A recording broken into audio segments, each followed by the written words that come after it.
दोस्तों, जमीन के एक बहुत बड़े हिस्से को लेकर दो पक्षों में विवाद चल रहा था। विवाद कुछ इस तरह बढ़ता है कि एक पक्ष ने दूसरे पक्ष को सबक सिखाने के लिए, एक संदेश के लिए, एक बताने के लिए, डराने के लिए कि किसी ने भी अगर आगे बढ़ने की कोशिश की तो उसका भी वही अंजाम होगा, यानी कि जमींदार जो कि दबंग प्रवृत्ति का होता है। दरअसल यही है, एक सच्ची घटना है। ये दोनों जुड़वा गाँव भी बताए जाते हैं। बात कर रहा हूँ 22 या 23 मई 1987 की। बाजार में कुछ लोग पर्चे लेकर खड़े हुए थे। कोई जो खरीदारी करने के लिए, महिला हो, बच्चे हो, बुजुर्ग हो, किसी भी समुदाय के हों, सभी के हाथों में एक पर्चा दिया जाता है और पर्चा देकर कह रहे थे कि चुटकी चचानी का बदला लेकर रहेंगे। इस पर्चे में साफ साफ लिखा हुआ था।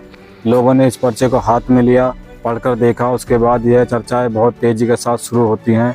कुछ इतनी बड़ी चर्चाएं शुरू हो जाती हैं, लोगों को डर लगने लगता है और डरते डरते कुछ लोगों ने, चाहे चिरैया टार हो या फिर कोपना दी वकील, गंज जमनिया, चिमनी या लालटेनगंज, इस तरह के जो गांव के कुछ लोग थे, उन्होंने रातों रात अपने घरों से घर वालों को इकट्ठा किया और कहा कि यहाँ से चलते हैं, यानी कि दूर चलते हैं, कुछ बड़ी अनिति होने वाली है। पुलिस तक भी कुछ लोग जाते हैं, कहते हैं कि साहब कुछ ना कुछ होने वाला है, इसलिए आप थोड़ा देख लीजिए।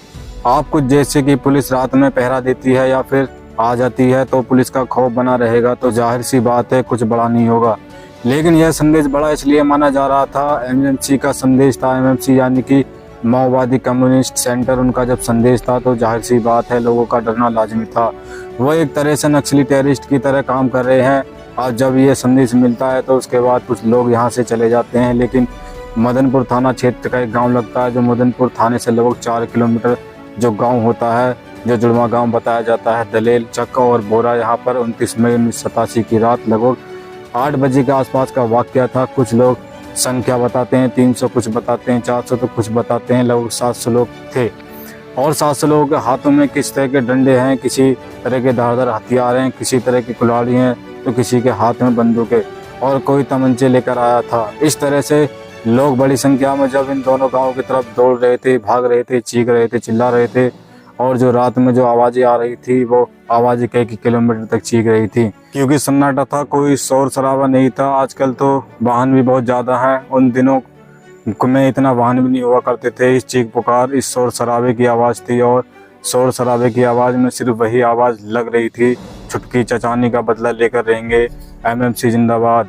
कुछ इस तरह के जो नारे लग रहे थे, लोग आगे बढ़ रहे थे। आगे बढ़ने के बाद हंगामा, चीख पुकार। अब गांव के जो लोग थे, बताया जाता है कि गांव की जो आबादी लगभग 200 के आसपास होती है, 200 लोग इसमें गांव में रहते हैं।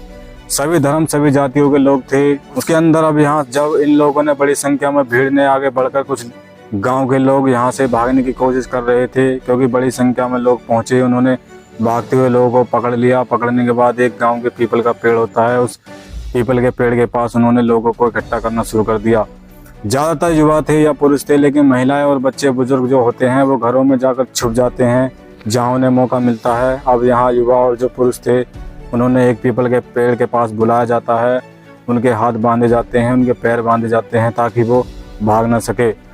उन्हें रोका जाता है। गाँव में बस इसी तरह की अफवाहें चल रही थी कि चुटकी चनानी का बदला लेकर रहेंगे, एमसीसी जिंदाबाद, कुछ तरह के नारे वगैरह चल रहे थे। और उसके बाद जब उन्होंने नरसंहार का करना शुरू कर दिया, जितने भी लोग यहाँ पर जुटे थे, उस पीपल के पेड़ के नीचे सभी की गर्दन को काट दिया जाता है, कुल्हाड़ी से अलग कर दिया जाता है। किसी को तलवार से काटा जा रहा था और चीख पुकार मच रही थी। जिसकी भी बारी आ रही थी, जिसका नंबर आ रहा था, वो अपने आप को बचाने के लिए तमाम अपीलें कर रहा था। लेकिन हाथ बंधे हुए थे, पैर बंधे हुए थे। भागने की कोशिश करता तो शायद इतनी बड़ी संख्या में जो लोगों के पास हथियार थे तो वैसे भी उसको पीट पीट कर मार डालते। आखिरकार एक एक करके लोगों की गर्दन काटी जा रही थी, लोग मार जा रहे थे। उसके बाद वहीं पीपल के पेड़ के पास एक नल होता है, उस नल के पास उन गर्दनों को सजा कर रख दिया जाता है। गिनती कर रहे थे कि 1 2 3 4, इस तरह से गिनतियां हो रही थी। कुछ लोग इस बात पर खुश हो रहे थे, कुछ लोग रो रहे थे, अपने आप को बचाने की तमाम कोशिशें कर रहे थे। यह रात 8 बजे से वाक़या शुरू होता है और उसके बाद धीरे धीरे आगे वक्त बढ़ने लगता है। यहाँ से लोग 4 किलोमीटर दूर मदनपुर थाना होता है, ये आवाज़ें मदनपुर थाने तक भी पहुंच रही थी। कुछ लोग दौड़कर जाते हैं, थाने में जाकर कहते हैं कि गांव चलो, गांव में नरसंहार हो रहा है, हमें बचा लो, वो सब मार रहे, डालेंगे। लेकिन पुलिस तक शायद आवाज़ जरूर पहुंची थी, लेकिन पुलिस के कानों तक, अंदर तक, उनके जहन तक ये आवाज़ें नहीं जा रही थी। जो कुछ और कोशिशें करते हैं इसके लिए पुलिस शांत पड़ जाती है, ऐसा बताया जाता है, ऐसा मीडिया की रिपोर्ट भी कहती है। उसके बाद जब गांव में महिलाएं, बच्चे बुजुर्ग जो थे वो छुप जाते हैं और अपनी जान बचा रहे थे। सिर्फ टारगेट किया जा रहा था राजपूत समुदाय के लोगों को, यानी कि ठाकुर समाज के लोगों को टारगेट किया जा रहा था। और उनके घरों को टारगेट करने के बाद अब क्या देखते हैं, आग लगाना शुरू कर देते हैं। अंदर से जब चीखने की आवाज़ें आ रही थी, लोग जल रहे थे, कुछ लोगों ने बाहर निकलने की कोशिशें की, उनको जैसा था वैसा पकड़ा, फिर से आग में झोंक दिया। कुछ इस तरीके से लगभग 2-3 घंटे तक ये तांडव चलता रहता है। जब तांडव चलता रहा उसके बाद जब गांव का उनका राजपूत समुदाय के एक घर पूरी तरह से जल नहीं जाता है, तवा नहीं हो जाता है, तहस नहस नहीं हो जाता है, तब तक वो शायद शांत नहीं होते। इसमें उन्होंने 2.5 यानी कि लगभग 18 महीने के बालक से लेकर 105 साल के व्यक्ति तक को नहीं छोड़ा। उसने बताया जाता है, जो सरकारी आंकड़े कहते हैं 16 बच्चे, 10 महिलाएं, 15 पुरुष, लगभग 41 आंकड़े जो सरकारी हैं। लेकिन अखबारों में जब खबर प्रकाशित होती है तो किसी ने 50 लिखा, किसी ने 54 लिखा, तो किसी ने 56 लिखा। इतने लोगों ने एक ही रात में एक साथ जलाकर मार दिया गया था। यहाँ से 4 किमी दूर तक थाना था, थाने तक आवाज़ें गई, लेकिन थाने वाले ने किसी ने यहाँ तक आगे बढ़ने की कोशिश नहीं की। बताया जाता है कि उस वक्त कलेक्टर योगेंद्र प्रताप सिंह तिवारी होते हैं, साथ ही जो जिले के एसएसपी थे सतीश झा, बताया जाता है कि वो भी अगले दिन सुबह लगभग 7 बजे के आसपास यहाँ पहुँचते हैं। और जबकि इस गांव की दूरी और मुख्यालय की दूरी होती है महज 25 किलोमीटर होती है। 25 किमी का सफ़र तय करने में उन्होंने इतना सारा वक्त लगा दिया कि सुबह 7 बजे तक पहुँच पाते हैं। ये शायद डर ही था। एमएमसी का जो पुलिस प्रशासन भी शांत पड़ गया था। अगले दिन यानी कि 30 मई 1987 को यह बात मुख्यमंत्री विदेश्वरी दुबे तक पहुंच जाती है। जैसे उन्होंने इस घटना के बारे में सुना, वे सोचकर हैरान हो जाती हैं, परेशान हो जाती हैं। वो डीएम और एसएसपी से बातचीत करती हैं और कहती हैं कि मुझे गाँव का दौरा करना है। अब इसके बाद डीएम और एसएसपी उनके गाँव की तरफ लेकर चले जाते हैं। यह बताया जाता है कि जब मुख्यमंत्री वहाँ मौके पर पहुँचते हैं तो उस वक्त भी घरों में आग सुलग रही थी, जल रही थी, और कई लोग तो ऐसे भी थे जो इस आग की लपटों में पड़े हुए थे। हालांकि फायर ब्रिगेड की टीम के माध्यम से इस आग को बुझाने की कोशिश की जाती है, लेकिन फायर की टीम भी कम पड़ जाती है, इसलिए आग बुझाने में शायद वक्त लग जाता है। अब इसके बाद गाँव का ही एक व्यक्ति होता है वगोरा का, जिसका नाम सत्येंद्र कुमार सिंह होता है। वह 177 लोगों के विरुद्ध एफआईआर दर्ज कराता है। एफआईआर की दर्ज हो जाती है, लेकिन इससे पहले कि आगे की कहानी में आपको बता दूं, सबसे पहले छुटकी छिनानी के बारे में आपको बताता चल दूं। जैसे ही जमींदार केदार सिंह की हत्या कर दी जाती है एक संदेश के लिए, एक ज़मीन पर जो विवाद चल रहा था, उसके बाद पुलिस ने इस मामले में पूरी ईमानदारी से कार्रवाई नहीं की और इसी का बदला लेने के लिए राधे और मुसाफिर के परिवार यानी कि 7 लोग होते हैं, उनकी निर्मम तरीके से हत्या कर दी जाती है। जैसे ही जमींदार की हत्या होती है उसका बदला लेने के लिए राधे और मुसाफिर के परिवार के 7 लोगों की इस तरह से हत्या की जाती है कि उन्हें भी चुन चुन कर मारा जाता है। पूरा का पूरा परिवार ख़त्म कर दिया जाता है। यह बताया जाता है कि उसके घर की महिलाओं के साथ भी अभद्रता की जाती है, बदसलूकी की जाती है, किसी की भी कीमत पर उन्हें बख्शा नहीं जाता है, छोड़ा नहीं जाता है। अब यही था, ये एमएचपी यानी कि माओवादी कम्युनिस्टी सेंटर के पास ये बात पहुँच जाती है। उसके बाद ये फिर से छुटकी चनानी का बदला लेने के लिए प्रण करते हैं और जो इनके समर्थक में थे उन समर्थकों के साथ मिलकर इस तरह से ये प्लानिंग कर रहे थे।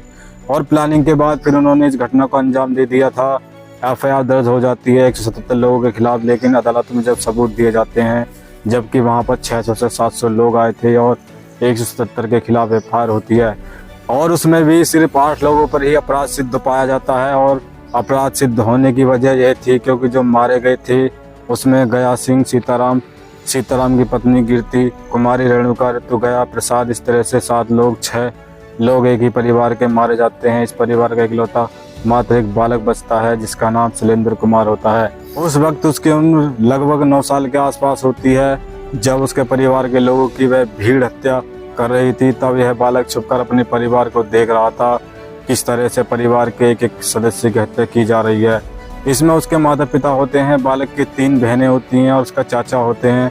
सबके सब जब मारे जा रहे थे तब यह अदालत में खड़ा होकर कहता है कि उस रात मेरे परिवार के लोगों को सबने ख़त्म कर दिया है। उनके सबके 8 लोगों के वो नाम लेता है। नाम लेने के बाद अदालत इस मामले की सुनवाई करती है और 30 सितंबर 1992 को इन 7 लोगों के खिलाफ ताज़ा रात हिंद दफ़ा 302 के तहत फांसी की सज़ा का हुक्म दे दिया जाता है। कहा जाता है कि इन्हें तब तक फांसी के फंदे पर लटका के रखा जाए तब तक इनके प्राण न निकल जाए, लेकिन मामला उच्च न्याय अदालत में पहुंच जाता है। जब पटना हाई कोर्ट में मामला पहुंचता है तो पटना हाई कोर्ट इस सज़ा को बरकरार रखता है। उसके बाद फिर वक्त कुछ और आगे बढ़ता है, फिर यहीं सब लोग अपील करते हैं और अपील करने के बाद सुप्रीम कोर्ट में अपील करते हुए कहते हैं कि साहब उस रात जो इस बालक ने जो देखा था वो ज़रूरी नहीं है कि वो पूरी तरह सच हो। वो जो भी है, एक वकील अपनी तरह की कहानी गढ़ता है, कहानी जज के सामने गढ़ी जाती है, जज पूरी कहानी सुनते हैं और कई मामले ऐसे होते हैं जिनकी दलीलें दी जाती हैं। आखिरकार 7 दिसंबर 1995 को इनकी फांसी की सज़ा को आजीवन कारावास में तब्दील कर दिया जाता है। इससे जो फांसी की सज़ा को आजीवन कारावास में तब्दील कर दिया जाता है तो ये लोग जब अपनी सज़ा काटते हैं, जो भी 8 लोगों के खिलाफ मामला होता है, उसके बाद साल 2011 में इनकी सज़ा पूरी हो जाती है और यह सबके सब जेल से बरी हो जाते हैं। बरी होने के बाद बताया जाता है कुछ तो शायद इसमें मर चुके हैं, कुछ अभी बाकी भी हैं, लेकिन इस घटना की गूंज हर साल जब मई का महीना आता है, खासकर 29 तारीख आती है तो 29 तारीख को यह बात हमेशा चर्चाओं में रहती है। गांव में वह पेड़, पीपल का पेड़ आज भी इस बात की गवाह देता है, क्योंकि उसने अपनी आंखों से पीपल ने वह सब देखा था, किस तरह से लोगों की गर्दनें काटी जा रही थी, किस तरीके से उनकी गर्दन को सजा कर रखा जा रहा था, उनके सरों को सजा कर रखा जा रहा था। एक नल के पास जब कोई लोग बड़े गौर से, शांत भाव से वहाँ उस पीपल के पेड़ के नीचे खड़ा होता है तो पता चलता है कि वो चीख की आवाज़ आज भी लोग सुन सकते हैं, महसूस कर सकते हैं, क्योंकि एक ही रात में सरकारी आंकड़े 41 बताते हैं, अखबार के आंकड़े बताते हैं 50, कोई 54 बताता है तो कोई 56 बताता है। तो दोस्तों, इस पूरे घटनाक्रम को सुनाने का उद्देश्य किसी को परेशान करना नहीं था, किसी का दिल दुखाना नहीं था, बल्कि आप लोग को जागरूक करना था, आप लोगों को सचेत करना था, आप लोगों को बताना था कि हमारे देश में कितने कितने बड़े कांड होते हैं, इतिहास के पन्नों में कहीं ना कहीं दफन हो जाते हैं। बहुत सारे लोगों को इन बातों के बारे में पता नहीं होगा, क्योंकि अब ये कहानियाँ कहीं ना कहीं क्षेत्रीय में ही रह चुकी हैं, क्योंकि जहाँ ये घटनाएं हुई हैं सिर्फ वहाँ के लोगों को इसके दर्द का, इसकी तकलीफ़ों के बारे में पता होगा। बाकी जो दूर दराज के लोग हैं शायद इनको पूरी कहानी के बारे में अभी जानकारी नहीं होगी। तो दोस्तों, फिर मिलते हैं अगली कहानी में, जब तक के लिए अपना ख्याल रखें। जय हिंद, जय भारत।